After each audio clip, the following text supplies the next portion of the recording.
Madam Speaker, I seek recognition for a question of personal privilege. The chair has been made aware of the valid base for the gentlewoman's point of personal privilege. The gentlewoman from New York is recognized for 1 hour. Thank you, Madam Speaker. And I would also like to thank many of my colleagues for the opportunity to not only speak today, but for the many members from both sides of the aisle who have reached out to me in support following an incident earlier this week. About 2 days ago, I was walking up the steps of the Capitol when Representative Yoho suddenly turned a corner, and he was accompanied by Representative Roger Williams, and accosted me on the steps right here in front of our nation's Capitol.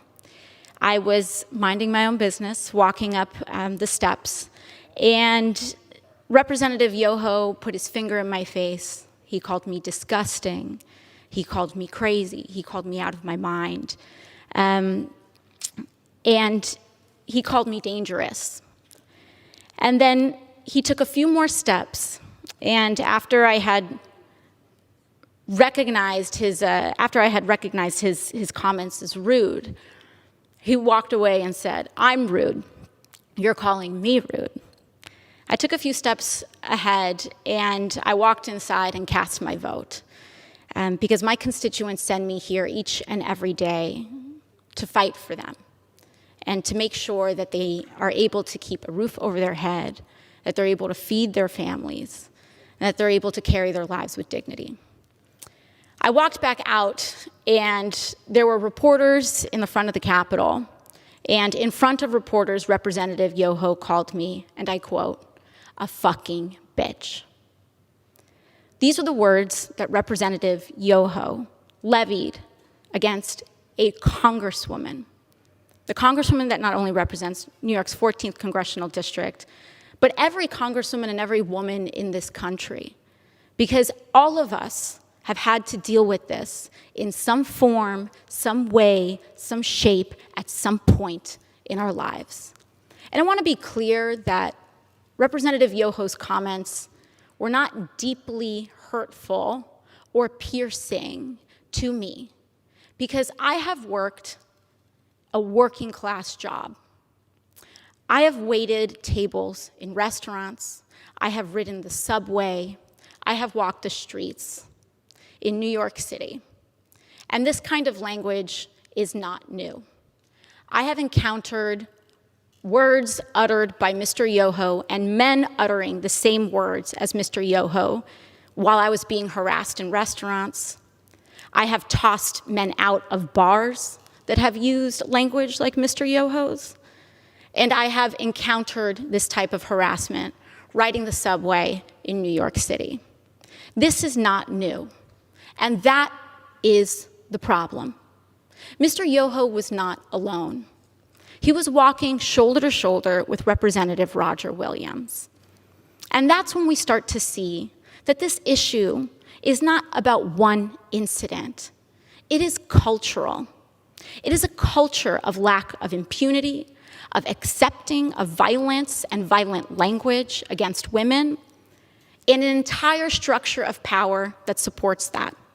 Because not only have I been spoken to disrespectfully, particularly by members of the Republican Party and elected officials in the Republican Party, not just here, but the President of the United States last year told me to go home to another country, with the implication that I don't even belong in America. The governor of Florida, Governor DeSantis, before I even was sworn in, called me a whatever that is. Dehumanizing language is not new. And what we are seeing is that incidents like these are happening in a pattern. This is a pattern of an attitude towards women and dehumanization of others.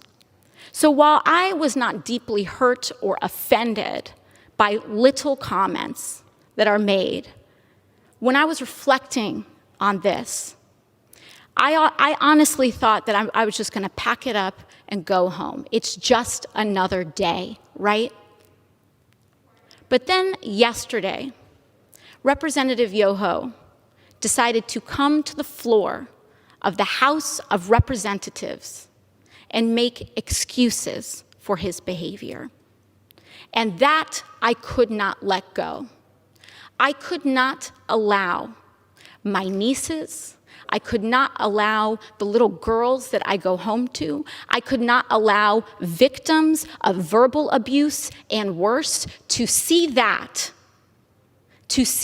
excuse, and to see our Congress accept it as legitimate and accept it as an apology, and to accept silence as a form of acceptance. I could not allow that to stand, which is why I am rising today to raise this point of personal privilege. And I do not need Representative Yoho to apologize to me. Clearly, he does not want to. Clearly, when given the opportunity, he will not. And I will not stay up late at night waiting for an apology from a man who has no remorse over calling women and using abusive language towards women. But what I do have issue with is using women, our wives and daughters, as shields and excuses for poor behavior. Mr. Yoho mentioned that he has a wife and 2 daughters. I am 2 years younger than Mr. Yoho's youngest daughter. I am someone's daughter too. My father, thankfully, is not alive to see how Mr. Yoho treated his daughter. My mother got to see Mr. Yoho's disrespect on the floor of this house towards me on television. And I am here because I have to show my parents that I am their daughter and that they did not raise me to accept abuse from men. Now, what I am here to say is that this harm that Mr. Yoho tried to levy against me was not just an incident directed at me. But when you do that to any woman, what Mr. Yoho did was give permission to other men to do that to his daughters. In using that language in front of the press, he gave permission to use that language against his wife, his daughters, women in his community. And I am here to stand up to say that is not acceptable. I do not care what your views are. It does not matter how much I disagree or how much it incenses me or how much I feel that people are dehumanizing others. I will not do that myself. I will not allow people to change and create hatred in our hearts. And so what I believe is that having a daughter does not make a man decent. Having a wife does not make a decent man. Treating people with dignity and respect makes a decent man. And when a decent man messes up, as we all are bound to do, he tries his best and does apologize. Not to save face, not to win a vote. He apologizes genuinely to repair and acknowledge the harm done so that we can all move on. Lastly, what I want to express to Mr. Yoho is gratitude.